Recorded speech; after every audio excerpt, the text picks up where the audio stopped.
পিলখানা হত্যাকাণ্ডে সুষ্ঠু তদন্ত ও চাকুরিচ্যুত সকল বিডিআর সদস্যদের চাকুরিতে পুনর্বহাল সহ ৯ দফা দাবিতে মানববন্ধন করেছে রাজবাড়ী বিডিআর কল্যাণ পরিষদ।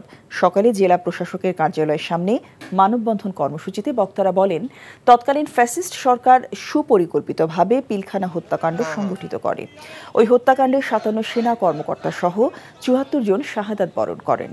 হত্যাকাণ্ডের ঘটনাকে তথাকথিত বিদ্রোহ বলে ১৮,৫২০ বিডিআর সদস্যকে চাকুরিচ্যুত সহ বিভিন্ন মেয়াদে শাস্তি প্রদান করে তৎকালীন ফ্যাসিস্ট সরকার। ফলে হাজার হাজার বিডিআর সদস্য ও তাদের পরিবার মানবেতর জীবনযাপন করছে। পরে মানববন্ধন কর্মসূচি শেষে জেলা প্রশাসক বরাবর স্মারকলিপি প্রদান করা হয়।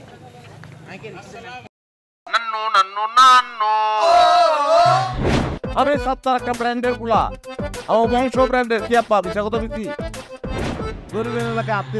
এমন পাড়া দিব না গুরু গুরু ভিতরতে সব বাইরে হয়ে যাবে। আরে ওইটা থামো না, তোরে যদি ইসলামিক সাইড সবাই ডিভোর্স না দিছি আপনারা কি হোগারে কালিয়া বল আমরা সিয়াম তুমি আমারে আম্মা ডাকলা কেন?